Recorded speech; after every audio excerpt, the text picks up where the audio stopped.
आपके सामने एक सच्ची बात को रखना चाहता हूँ। एक सच्ची घटना मई 2019 में अमेरिका के मैसाचुसेट्स के मार्लबरो में हुई और वहाँ पर एक व्यक्ति नेट रोमन करके 44 साल का एक व्यक्ति नेट रोमन अपने घर पे पहुंचा और जब वो घर पहुंचा तो उसने देखा कि कुछ सही नहीं है।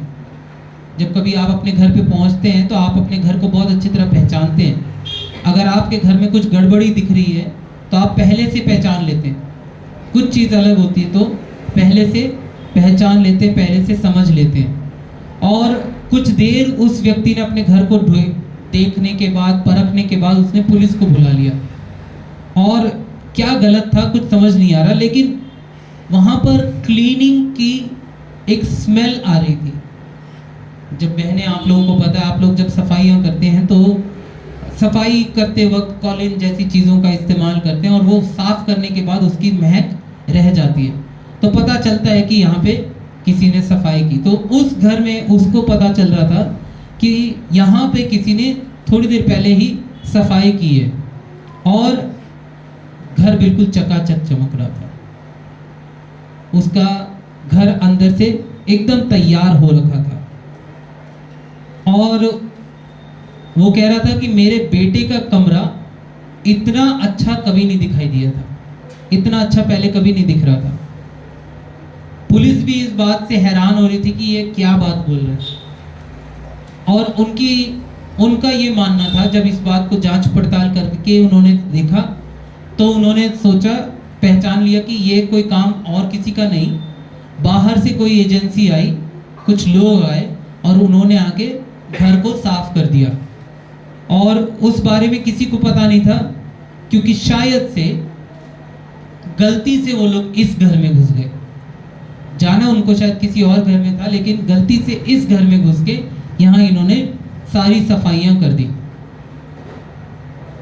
रोमन कहता, वो व्यक्ति जो है नेट, वो कहता कि अब मुझे लगता है कि शायद वो कल दोबारा आएंगे। तो पुलिस वाले कहते हैं ऐसा क्यों? कहता है कि सब साफ कर दिया, किचन रह गया है, कल शायद किचन के लिए आ जाएंगे वो लोग। तो क्योंकि इतनी सफाई वो करके गए। लेकिन इस केस में हम क्या देखते हैं, इस कहानी में, छोटी सी कहानी में आप इतना समझते हैं कि जो इंसान की सोच थी वो बिल्कुल सच्ची थी, अच्छी थी, गुड इंटेंशंस। चाहे वो गलत घर में भी घुस गए लेकिन वहाँ पे सिर्फ सफाई करने के लिए ही घुसे, चोरी करने के लिए नहीं घुसे। और ये सीधे दरवाजे से नहीं आए थे, शायद से पीछे का दरवाज़ा खुला था तो वो पीछे के दरवाजे से ही आए थे और इस तरह से सफाई करके चले गए। मत्ती 5 अध्याय उसका 8वां वचन, आज का ये वचन हमारा मायने रखता है कि धन्य हैं वे जिनके मन शुद्ध हैं क्योंकि वे परमेश्वर को देखेंगे। वैसे मैं आपको कह दूं कि हमारे घर के दरवाजे भी खुले रहते हैं, कभी आप भी आ सकते हैं सफाइयां करने के लिए। मत्ती 5 अध्याय उसका 8वां वचन। और यीशु मसीह धन्य वचनों को कहते हुए, पिछले हफ्ते भी आपने सीखा था, धन्य है वे जो दयावंत हैं क्योंकि उन पर दया की जाएगी। अब यीशु मसीह जो शब्द बोल रहे हैं वो मसीह कैरेक्टर्स के बारे में बता रहे हैं ना, चरित्र, एक व्यक्ति का चरित्र कैसा होना चाहिए, मसीही चरित्र कैसा होना चाहिए, इस बारे में यीशु मसीह बताते हुए कह रहे हैं धन्य हैं वे जो दयावंत हैं क्योंकि उन पर दया की जाएगी। और यीशु मसीह कहते हैं कि यहीं से एक परमेश्वर के साथ के सही रिश्ते की शुरुआत होती है। हालेलुया। परमेश्वर के साथ मेरा रिश्ता कैसा होना चाहिए, उसको पहचानने के लिए कहां से पहचाने? दया करने से, तरस दिखाने से। अरे वो तो माफी के लायक नहीं है इसीलिए तो माफ कर रहे। आप लायक थे, अगर आप लायक नहीं थे और आपको परमेश्वर ने माफ किया है, इसका मतलब वही आपको भी दूसरे के साथ करना है। ये मसीहत है। यीशु मसीह के पीछे चलना इसीलिए अलग है, यीशु मसीह के पीछे चलना इसीलिए बाकी सब मतों से, बातों से अलग दिखाई देता है। इसीलिए लोगों को इस बात को ग्रहण करना कठिन लगता है। यीशु मसीह कह रहे हैं, धन्य हैं वे जो दया करते हैं, क्योंकि उन पर दया की जाएगी। और उसके बाद आज का जो वचन भजन से मत्ती 5 अध्याय उसका 8वां, धन्य हैं वे जो मन के शुद्ध हैं, वो परमेश्वर को देखेंगे। शुरुआत की प्रार्थना में नेक ब्रदर ने एक वचन पढ़ा था, भजन संहिता 24 अध्याय। एक बार खोलेंगे हम लोग भजन संहिता 24 अध्याय। ये वचन लिखने वाला दाऊद इन बातों को कहता है। पहले वचन से लेकर 10वें वचन तक जब हम देखते हैं तो दाऊद यहाँ पर बहुत सारी बातें बोलते हैं। डैनियल थोड़ा पढ़ दो इसको। पृथ्वी और जो कुछ उसमें है यहोवा ही का है, जगत और उसमें निवास करने वाले भी, क्योंकि उसी ने उसकी नींव समुद्रों के ऊपर दृढ़ करके रखी और महानंदों के ऊपर स्थिर किया है। यहोवा के पर्वत पर कौन चढ़ सकता है और उसके पवित्र स्थान में कौन खड़ा हो सकता है? जिसके काम निर्दोष और हृदय शुद्ध है, जिसने अपने मन को व्यर्थ बात की ओर नहीं लगाया और न कपट से शपथ खाई है, वह यहोवा की ओर से आशीष पाएगा और अपने उद्धार करने वाले परमेश्वर की और उसी से धर्मी ठहरेगा। ऐसे ही लोग उसके खोजी है, वह तेरे दर्शन के खोजी याकूब वंशी है। हे फाटकों, अपने सिर ऊंचे करो, हे सनातन के द्वारों ऊंचे हो जाओ, क्योंकि प्रतापी राजा प्रवेश करेगा। वह प्रतापी राजा कौन है? परमेश्वर जो सामर्थी और पराक्रमी है, परमेश्वर से युद्ध में पराक्रमी है।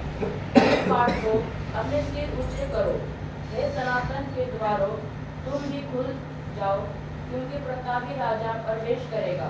वह प्रतापी राजा कौन है? सेनाओं का यहोवा वही प्रतापी राजा है। आमीन आमीन।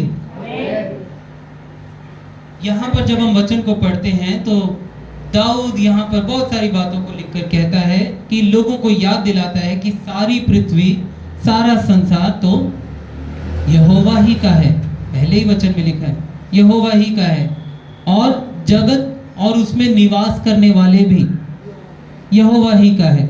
हम वचन देख रहे हैं मत्ती 5 का 8, उसमें लिखा है, धन्य है वे जो मन के शुद्ध हैं, क्योंकि वे परमेश्वर को देखेंगे। परमेश्वर को देखने की बात हो रही है।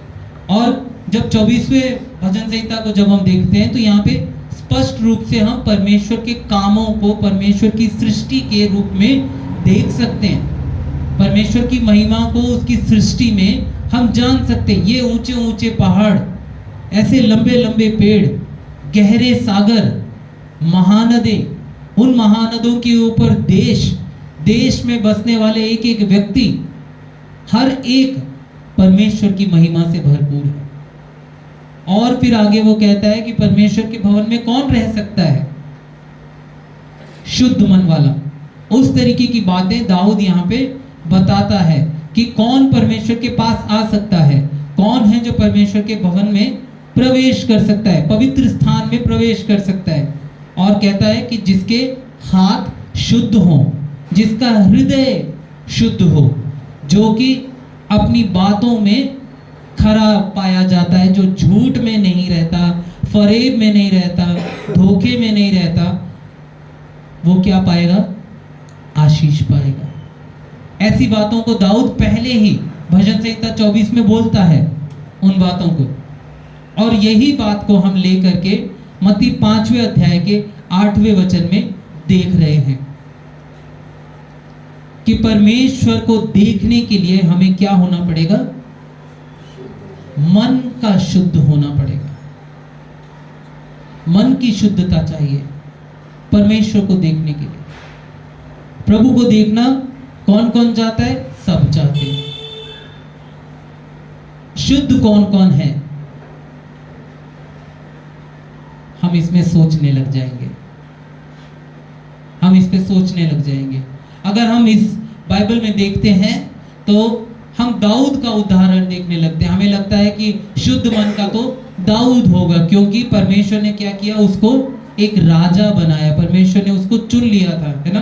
पहला शमूएल 16 अध्याय को जब हम पढ़ते हैं तो वहां पर हम इस घटना को देखते हैं। और दाऊद कौन था, जिसने एक गोफन से और एक पत्थर से लंबे चौड़े गोलियत को मार गिराया था, और पूरे देश में उसकी महिमा होने लगी। लोग कहने लगे शाऊल ने 1000 मारे, दाऊद ने 10,000 मारे। ये बोल बोल कर राजा बनाने की तैयारी होने लग गई थी, और परमेश्वर ने उसे चुना भी था कि वो अगला राजा बने, और वो अगला राजा बना भी। लेकिन दाऊद हमारा मुद्दा नहीं आज। दाऊद इस बात पे नहीं बैठता। पहला शमूएल 16 अध्याय उसके 7वें वचन में जब दाऊद का राज्य अभिषेक करने के लिए शमूएल आता है, और परमेश्वर ने कहा यिशै का एक पुत्र है जिसके ऊपर मेरी नजर है, वही अगला राजा बनेगा। उसके सारे बच्चों के ऊपर हाथ रखने के बाद परमेश्वर मना कर देता है। तब यिशै से वो पूछता है क्या तेरे पास कोई और बेटा भी है? उसने कहा हाँ, एक और है जो कि चरवाही कर रहा है, भेड़ों की रखवाली के लिए गया। उसने बोला उसको बुला ले। वो दूर से आ रहा था और शमूएल ने उसको देखा, उसके गंदे कपड़े थे, उस पर से बदबू आ रही थी, देखने में हाइट में बहुत छोटा था, और किसी भी तरीके से वो राजा जैसा सा लग नहीं रहा था, और सबसे छोटा बेटा था। उसके बावजूद भी जब उसने इस तरीके से विचार रखा मन में, तो पहला शमूएल 16 अध्याय उसके 7वें वचन में कुछ बात लिखी है। परमेश्वर ने शमूएल से कहा, कोई पढ़ दे जल्दी से, जल्दी। परंतु यहोवा ने शमूएल से कहा, ना तो उसके रूप पे दृष्टि कर और ना उसके कद की ऊंचाई पर जी, क्योंकि मैंने उसे अयोग्य जाना है, क्योंकि यहोवा का देखना मनुष्य का सा नहीं है।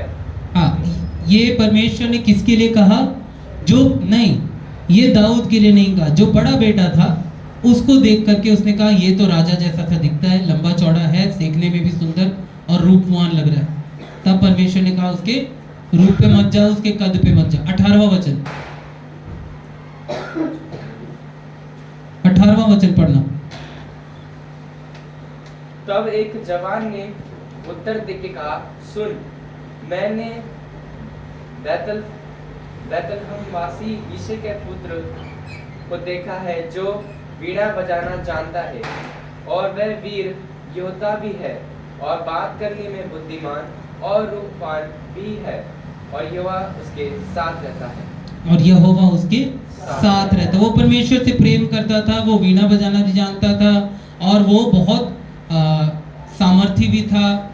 परमेश्वर के नाम से वो खड़ा हो जाता था, ऐसी सारी बातें, और यहोवा उसके साथ था। ये सारी बातें दाऊद के बारे में किसी और ने बताया। परमेश्वर का वचन हमें ये बताता है दाऊद के पास परमेश्वर के लिए एक हृदय था, और परमेश्वर ने बदले में उसको आशीषित किया हुआ था। पर ये हमारी कहानी नहीं जो आज के धन्य वचन के साथ चले। मन के शुद्ध के लिए हम एक और व्यक्ति के बारे में सोच सकते हैं, जो है एलिया के बारे में। एलिया ने बहुत बड़े बड़े काम किए। एलिया ने बाल के देवताओं को पूजा करने वाले जितने पुजारी थे उनको भी गिरा दिया, उनको भी हरा दिया। राजा आहाब को भी उसने हरा दिया, ठीक है। और परमेश्वर ने उससे जब बात की तो उसने परमेश्वर की बात को चट्टान में से और उसने तूफान में से एक बहुत ही हल्की आवाज के रूप में परमेश्वर की आवाज को सुना, और परमेश्वर ने उसके द्वारा अचंभित कार्य भी किया। वो परमेश्वर को देखना चाहता था, लेकिन परमेश्वर को देख ना सका, बल्कि परमेश्वर की पीठ ही देख पाया था। फिर भी एक ऐसा समय आया जब परमेश्वर ने उसको जीवित उठा लिया, और उसका जो चोगा था वो उसके अगले शागिर्द पर, उसके शागिर्द पर, एलीशा पर पड़ा, जो कि अगला भविष्यद्वक्ता भी बन गया था वहां पर। लेकिन एलिया भी इस कहानी में मेल नहीं खाता। लेकिन जो वचन आज हमने पढ़ा, निर्गमन की पुस्तक उसका 33 अध्याय 18 से लेकर 23 तक, निर्गमन की पुस्तक 33 अध्याय 18 से लेकर 23 तक, यहाँ हम एक व्यक्ति के बारे में पढ़ते हैं, वो है मूसा। मूसा के बारे में हम पढ़ते हैं। और जब लोगों ने परमेश्वर को छोड़कर, त्याग कर, अपने ही सोने चांदी से एक बछड़ा बनाकर उसको अपना परमेश्वर मानना करना शुरू कर दिया और वहां आराधना शुरू कर दिया, तो वहां क्या होने लगा उस बारे में यहाँ पे हम पढ़ते हैं। पढ़ना इसको, अनेक ब्रदर पढ़ना, निर्गमन 33 अध्याय 18 से 23 तक।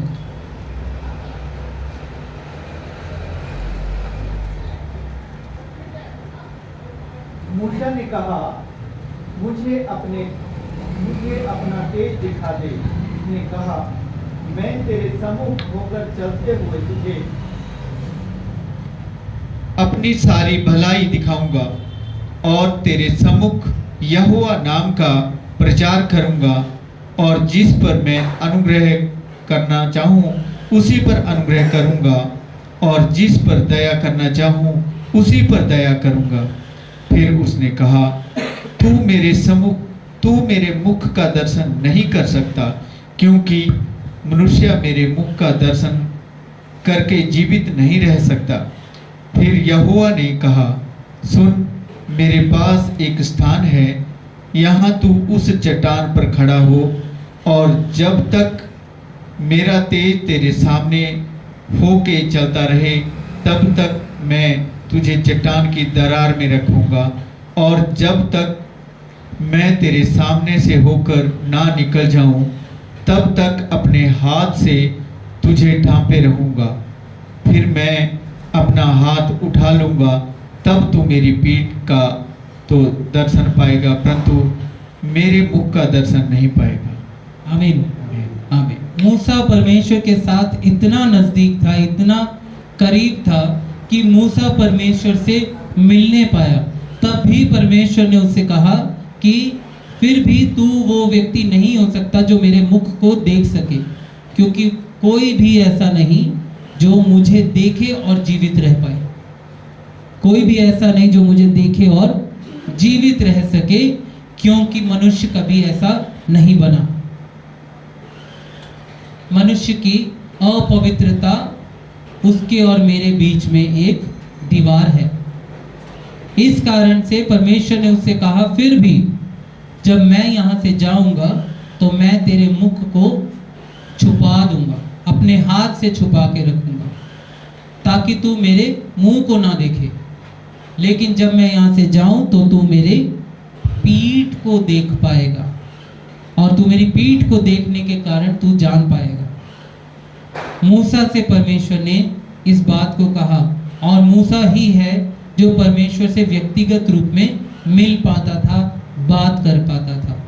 जब हम देखते हैं, आज हमने जब वचन पढ़ा था तो 34 अध्याय के 29 से 35 में लिखा था, हमने ये पढ़ा 34 अध्याय के 29 से 35 के बीच में, कि इस्राएली लोगों ने जब मूसा से बात करना शुरू किया, इस घटना के बाद, जब इस घटना के बाद मूसा लोगों से मिलने के लिए गया, तो मूसा के चेहरे पे किरणें दिखाई दे रही। लोगों ने कहा कि हम तुझे नहीं देख सकते, तुझे देखने में हमें दिक्कत होती है, क्योंकि तेरे चेहरे से रोशनी आती है, हम नहीं देख पा रहे हैं। मूसा को इस बात का एहसास नहीं था, तो मूसा ने क्या किया, इसीलिए अपना मुंह एक ओढ़ने से ढक लिया। उसको परमेश्वर की रोशनी मिल रही थी, परमेश्वर की चमक मिल रही थी। मूसा ने परमेश्वर का दर्शन किया, और इसी वजह से वो वहां पर लोगों से जब बात करने के लिए आता था, 34 अध्याय का जो हमने वो हिस्सा पढ़ा, इस्राएलियों से जब मिलने के लिए आता था तो ओढ़ना रखा हुआ होता था, लोग उससे बात करते थे और अपनी बातों को बताते थे। फिर जब वो परमेश्वर के पास जाता था तो उस ओढ़ने को हटा लेता था और परमेश्वर के पास बातों को करता था। जब वापस आता तो फिर वो ओढ़ने को ये मूसा था। ये वाला जीवन कितना ही अद्भुत, कितना ही धन्य, कितना ही धन्य है वो मूसा जिसको ये जीवन मिला, जिस पर ये अनुग्रह हुआ, जिस पर परमेश्वर की ये कृपा हुई। क्योंकि धन्य हैं वे जो मन के शुद्ध हैं, क्योंकि वे परमेश्वर को देखेंगे। मूसा ने परमेश्वर को देखा, परमेश्वर का तेज उस पर आ गया, लोगों के लिए वो परमेश्वर जैसा हो गया। ये नहीं कि लोग उसकी पूजा करने लगे, लेकिन परमेश्वर जैसा हो गया, उसका रूप इस तरीके से हो गया कि जैसे लोग परमेश्वर को नहीं देख सकते थे, वैसे मूसा को भी देख नहीं पा रहे थे। मूसा को अपने चेहरे को ढकना पड़ा।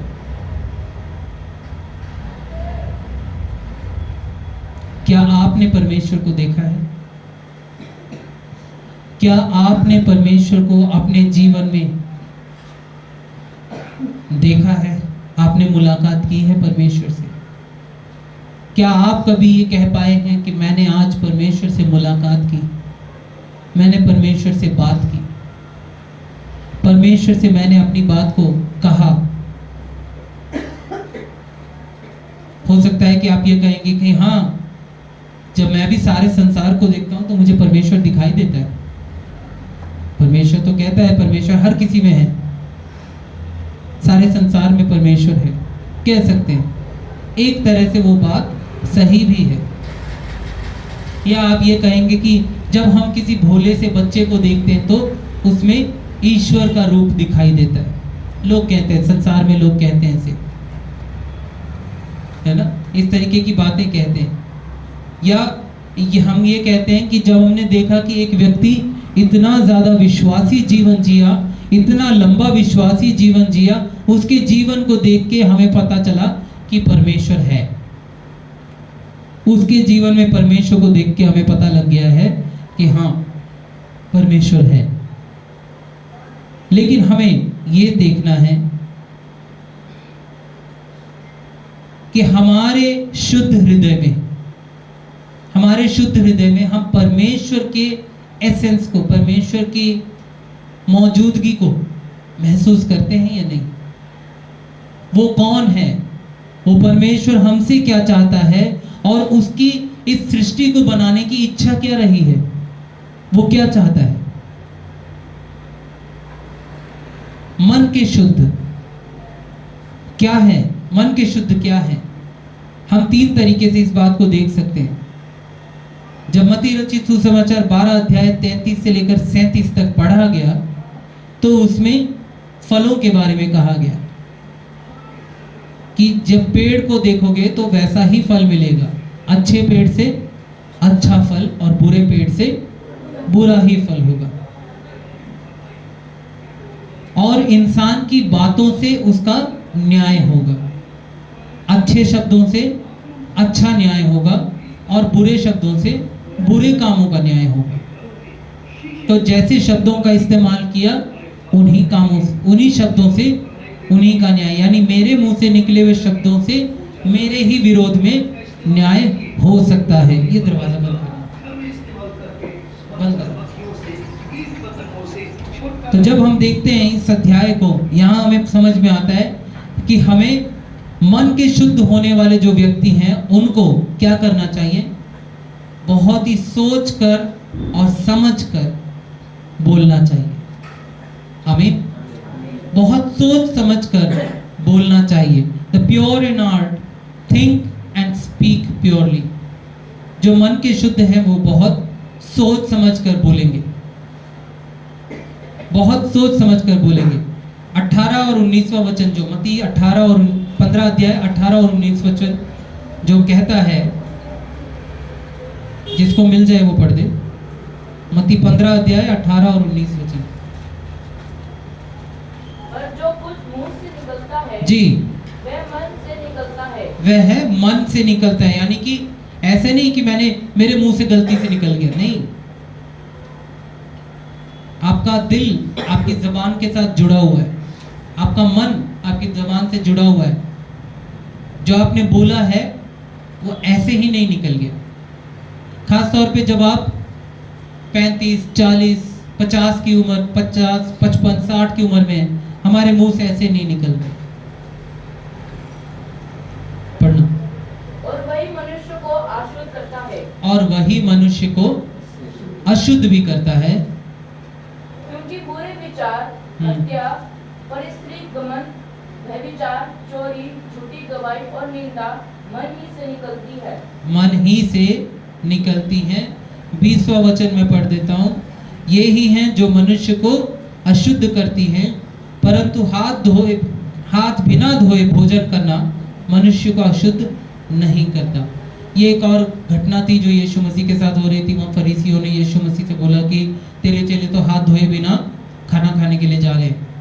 तब यीशु मसीह ने ये बातें कही थी।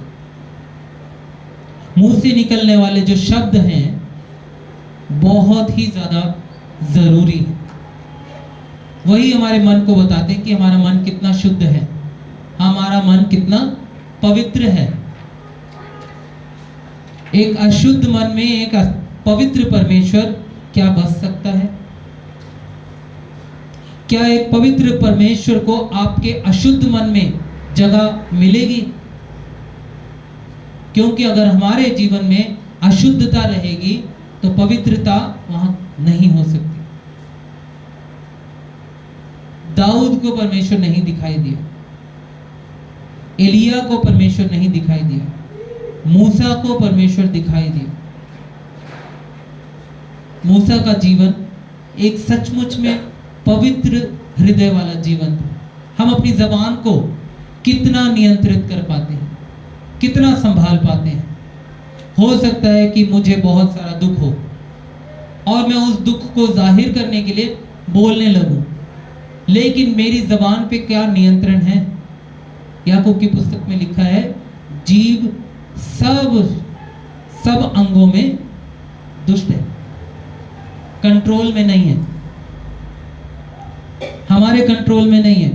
हम किसी इंसान को जब मारना चाहते हैं तो उसको हाथ से उतना अच्छा नहीं मार सकते जितना जबान से मार लेते हैं, बोल के मार लेते हैं। बोलने में हम सब बहुत तेज हैं, ये इंसानों की खूबी है, लेकिन मसीहियों के लिए शोभा की बात नहीं है। मसीहियों के लिए निंदा की बात है। अशुद्धता जबान से, हमारे जबान से जो भी कुछ हो रहा है वो सही नहीं है। हम अपने मुंह से जो मन करता है अगर वो बोलेंगे तो वही चीज हमें अपवित्र ठहराती है और उसी के कारण हमारा न्याय भी होता है। इसी कारण मूसा जो है हारून से भी गुस्सा कर गया था, नाराज हो गया था, और क्योंकि उसने इस्राएलियों को क्या बोला हारून ने कि अपने अपने सोने ले आओ और उससे एक बछड़ा बनाएंगे और उसी की आराधना करेंगे। और हारून ने कहा कि यही है जो तुम्हें मिस्रियों से छुड़ाकर लेकर के आया है।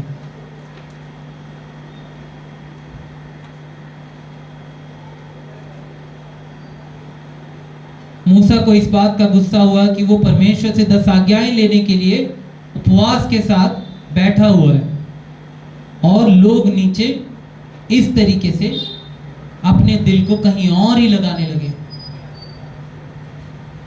जो कि लोगों की भलाई के लिए परमेश्वर से वचन लेके आ रहा था, वहां लोगों ने कुछ और ही चुन लिया। आज हम कैसा करते हैं? हम क्या देखते हैं? हम अपने टीवी में, अपने मोबाइल में क्या देखते हैं? हम अपने कानों में क्या सुनते हैं? किस तरीके के गीत सुनते हैं? किस तरीके के जोक्स सुनते हैं? किस तरीके के बातों को, गप्पों को सुनते हैं? किस तरीके से, क्या हम चुगलियां सुन रहे हैं? आजकल स्पॉटिफाई, यूट्यूब बहुत इस्तेमाल होता है, क्या सुन रहे हैं? उसमें मायने रखता है, बहुत मायने रखता है कि हम अपने सोशल मीडिया पे क्या देख रहे हैं, क्या पढ़ रहे हैं, क्या सुन रहे हैं, और वो सोशल मीडिया मुझ पर कितना प्रभाव डाल रहा है। कई लोगों को होता है बस रील देख रहे, क्या देख रहे, बस ऐसे ही, क्या है, फैशन की चीजें, वो आपके ऊपर प्रभाव डाल रहा है।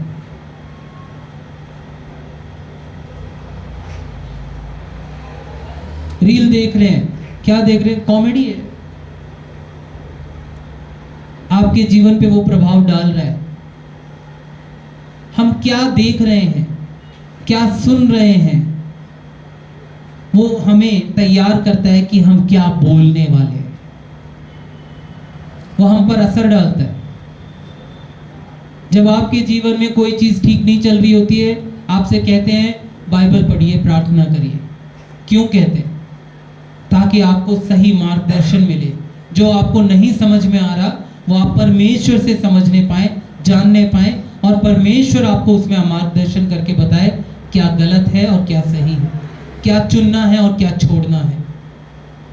लेकिन उसी वक्त बाइबल की जगह अगर मोबाइल को पकड़ ले और किसी दोस्त से घंटों घंटों बातें करने लगे तो क्या सलाह मिलेगी? बिल्कुल विपरीत सलाह मिलेगी। या फोन पकड़ के सोशल मीडिया पे तैयार हो जाए तो आपको उस परेशानी से थोड़ी देर की आपको खुशी मिलेगी, थोड़ी देर की।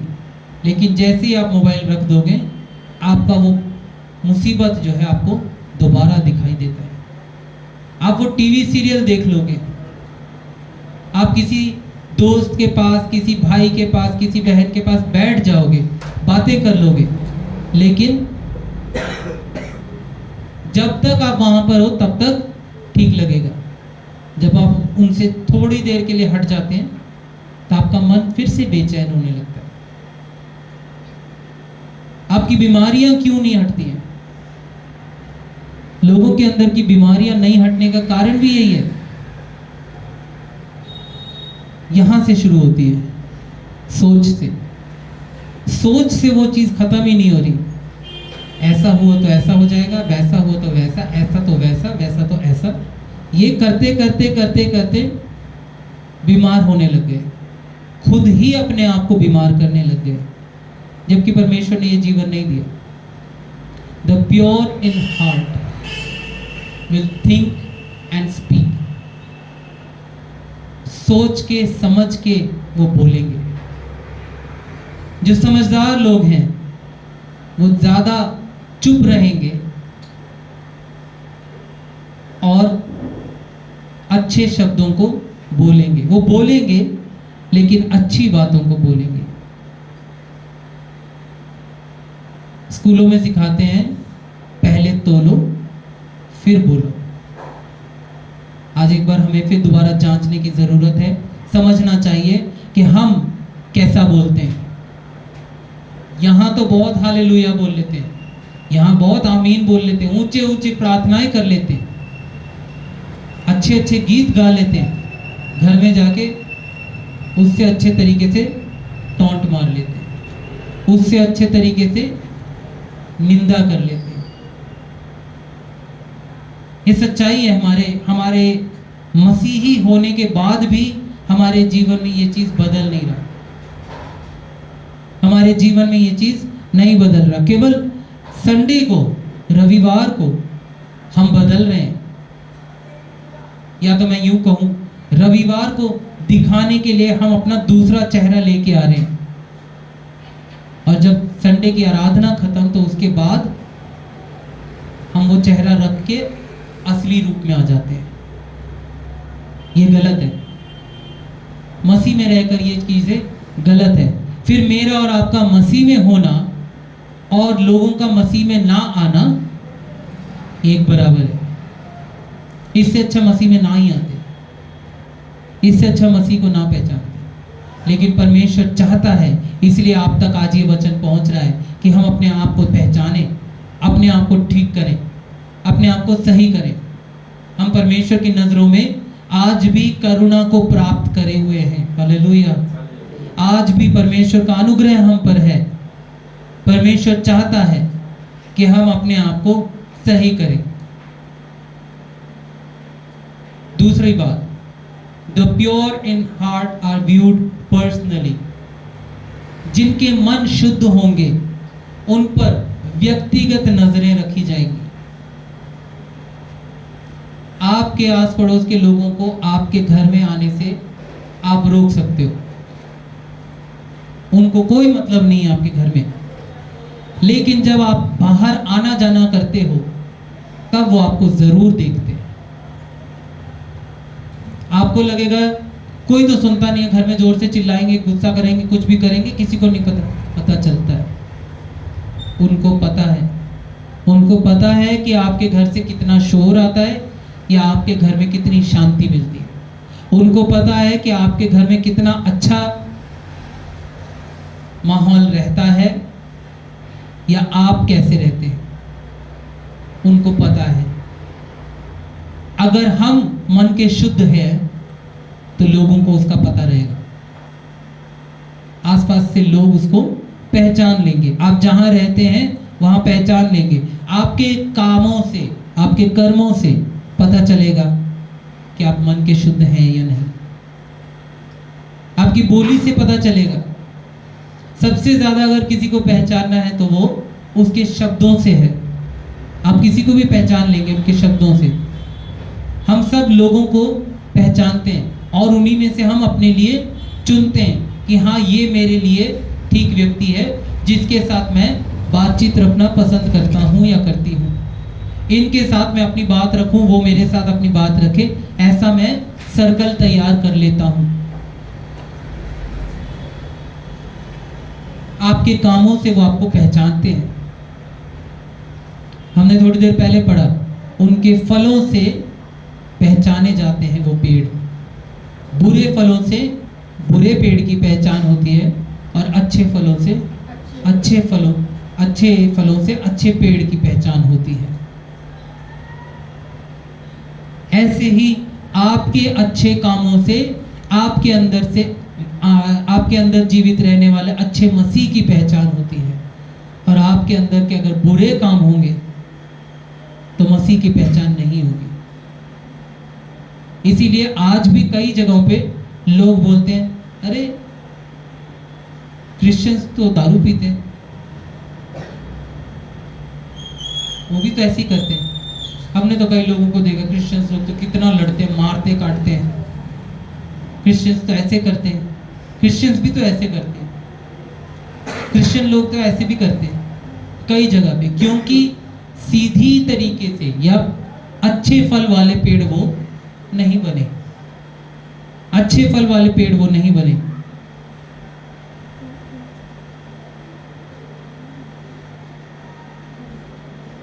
फिर इसका मतलब ये तो नहीं कि अगर हम अच्छे मन वाले बनना चाहते हैं तो हम बाइबल पढ़ने वाले बन जाएं, वचन पढ़ने वाले, और ज़्यादा वचन पढ़ने वाले, और ज़्यादा बाइबल पढ़ने वाले। ऐसे भी बहुत सारे लोग हैं जो 3-3, 4-4 घंटे परमेश्वर के वचन को पढ़ने में, प्रार्थना करने में बिताते हैं, लेकिन उनके चरित्र में बदलाव नहीं आता, उनके स्वभाव में बदलाव नहीं आता। वचन के प्रचार को करते हैं लेकिन उनके अंदर कोई बदलाव नहीं आता, उनका जीवन परिवर्तन नहीं दिखाई दे रहा होता, और उनका जीवन जो है उनके प्रचार से ज्यादा जोर से सुनाई दे रहा होता है। इसलिए ये मायने रखता है कि हमारे कामों से पवित्रता दिखाई दे। मूसा के लिए ये बहुत व्यक्तिगत था। मूसा के लिए इतना व्यक्तिगत था कि मैंने कहा, जैसा परमेश्वर का तेज था वो मूसा के अंदर से दिखने लगा। इजराइलियों को परमेश्वर का स्वरूप मूसा के अंदर से दिखने लगा, इसलिए वो कहने लगे, हम तुझे नहीं देख सकते। और परमेश्वर ने क्या कहा था? मनुष्य, कोई भी मनुष्य परमेश्वर को देख के जीवित नहीं रह सकता। मूसा वैसा बन गया। मूसा बिल्कुल परमेश्वर के करीब था। एक वचन देखेंगे, पहला यूहन्ना 3 अध्याय 1 से 3 तक। पहला यूहन्ना 3 अध्याय 1 से 3 वचन तक।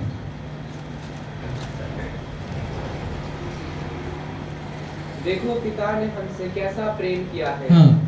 कि हम परमेश्वर की संतान कहलाए, और हम है भी। इस कारण संसार हमें नहीं जानता, क्योंकि उसने उसे भी नहीं जाना। हे प्रियो, अब हम परमेश्वर की संतान हैं, और अभी तक ये प्रकट नहीं हुआ कि हम क्या कुछ कहेंगे, क्या कुछ होंगे।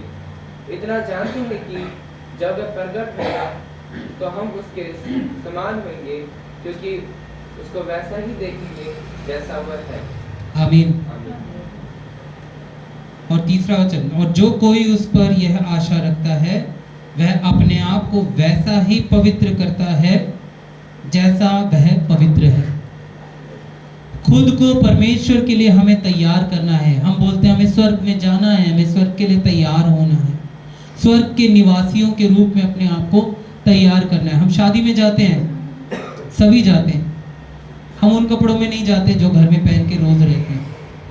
शादी के लिए, शादी के माहौल की तरह हम भी तैयार होते हैं, तैयारी करते हैं। हम अपने ऑफिस में जाते हैं, काम पे जाते हैं, हम वैसे नहीं रहते जैसे घर के कपड़ों में रहते हैं, बल्कि तैयार होके जाते हैं। स्कूल में पढ़ने वाले बच्चे स्कूल जाते हैं, यूनिफॉर्म में नहीं जाएंगे तो स्कूल में आने नहीं देंगे। जैसा स्कूल में होना चाहिए वैसा नहीं होंगे तो आने नहीं देंगे। वैसे ही स्वर्ग में जाने के लिए अगर तैयारी करनी है तो स्वर्ग की बातों की ओर मन लगाना होगा, शुद्धता की ओर मन लगाना होगा, पवित्रता की ओर मन लगाना होगा। तीसरी बात, the pure in heart shall see God, जो वचन हमने पढ़ा, जो मन के शुद्ध हैं वो परमेश्वर को देखेंगे। आदम ने परमेश्वर को देखा अदन की वाटिका में, एलिया ने परमेश्वर को हल्की झलक में देखा, मूसा ने परमेश्वर को पूरी रीति से देखा उसकी संगति में। The pure in heart shall see God, जो मन के शुद्ध हैं वो परमेश्वर को देखेंगे। लोग सोचते हैं कि ये एक फ्यूचर का वादा है, भविष्य में, है ना, अगर हम मन के शुद्ध हैं यहाँ पर तो हम स्वर्ग में जाके परमेश्वर को देखेंगे। लोग ये सोचते हैं इस वचन को, लेकिन ऐसा नहीं। यूहन्ना 14 अध्याय उसके 8 और 9वें वचन को जब मैं पढ़ता हूँ यहाँ पर, ध्यान से सुनिए। यूहन्ना 14 अध्याय 8 और 9 वचन। फिलिप्पुस ने उससे कहा, हे प्रभु, पिता को हमें दिखा दे, यही हमारे लिए बहुत है। यीशु ने उससे कहा, हे फिलिप्पुस, मैं इतने दिन से तुम्हारे साथ हूँ और क्या तू मुझे नहीं जानता? जिसने मुझे देखा है उसने पिता को देखा है। तू क्यों कहता है कि पिता को हमें दिखा? आमीन। यीशु मसीह ने बड़े ही स्पष्ट रीति से कहा, जिसने यीशु को देखा उसने पिता को देख लिया, क्योंकि यीशु क्या था? पिता हमारे साथ। जब यीशु का नाम रखा तो कहा इमानुएल, परमेश्वर हमारे साथ। परमेश्वर हमारे साथ, परमेश्वर मनुष्य रूप में देह धारण करके हमारे बीच में था। जो मनुष्य, जो लोग परमेश्वर के सामने मन से शुद्ध हो जाते हैं वो क्या होते हैं? वो अपने आसपास, अपनी सृष्टि में, अपने इर्द गिर्द हर चीज में भलाई को निकालने लगते हैं। हालेलुया। हर चीज में देखने का नजरिया बदलने लगता है। इस वचन की गहराई को समझिए। मन के शुद्ध होने से हम ये देखने लगेंगे कि बुराई में भी भलाई कैसे निकलती है। हम सृष्टि की हर चीज में परमेश्वर की महिमा को देखने के साथ साथ अच्छाइयों को देखने लगेंगे। जो मन के शुद्ध हैं वो क्या करेंगे? परमेश्वर के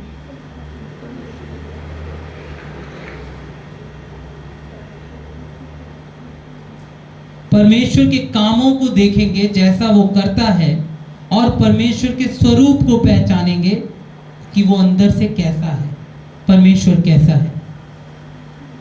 हम हर चीज में परमेश्वर की भलाई को, परमेश्वर की महिमा को देखने की कोशिश करेंगे। यानी कि मन के शुद्ध होने से कहाँ से शुरुआत, कहाँ से? जबान से की थी, लेकिन मैं कहाँ लेकर आ रहा हूँ? दृष्टि पे लेके। यानी कि मेरे देखने की दृष्टि को परमेश्वर बदल देता है। जब हम मन के शुद्ध होते हैं तो हमारे देखने का नजरिया बदल जाता है। हमारे देखने का नजरिया बदल जाता है। फिर हम हर चीज में नुक्स नहीं निकालने लगते, हर चीज में कमियां नहीं ढूंढने लगते, हर चीज में कमी घटी नहीं देखने लगते, बल्कि हम उनमें भी आनंद बनाने लगते हैं। हालेलुया। हम उसमें भी आनंद बनाने लगते हैं, हम उसमें भी परमेश्वर की महिमा को देखने लगते हैं। ये है एक धन्य व्यक्ति का जीवन, ये है एक मन के शुद्ध व्यक्ति का जीवन। और जब हम इस तरीके से देखने लगते हैं तब हम परमेश्वर को देखने लगते हैं, तब हमें हर व्यक्ति में किसी ना किसी तरीके से परमेश्वर का प्रेम दिखाई देता है, परमेश्वर का स्वरूप दिखाई देता है। तब हमें लोगों के अंदर तरस खाना आता है, तब हमें लोगों की मदद करना आता है, तब हमें लोगों को खुद से बेहतर समझना आता है, अपने आप से बेहतर मानना हम सीख जाते हैं। वरना ये संसार हमें सिखाता है कि सिर्फ तुम ही सच हो।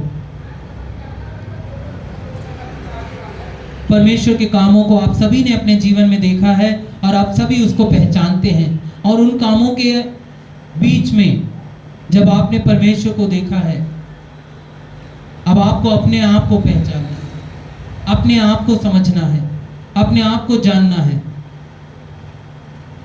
प्रकाशित वाक्य 22 अध्याय उसका 3 और 4 वचन। इस वचन के साथ हम आज के इस प्रचार को मैं खत्म करना चाहूंगा। प्रकाशित वाक्य 22 अध्याय उसका 3 और 4।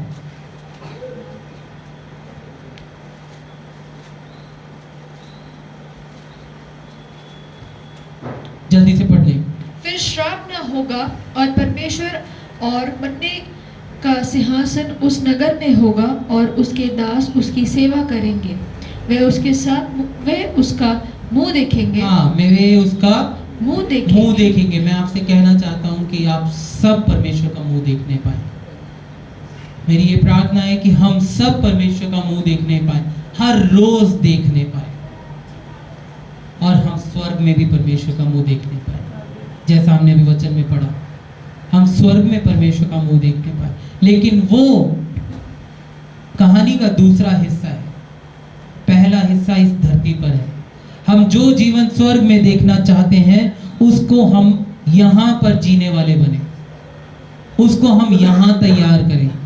हर चीज में जहां आपको पहले नुकसान दिखता था, लोगों के अंदर नुक्स दिखते थे, इसमें ये गलती है, उसमें वो गलती है, इसके अंदर ये गलत है, उसके अंदर वो गलत है, फलाने ने ये कर दिया, उसने ये कर दिया, वो छोड़कर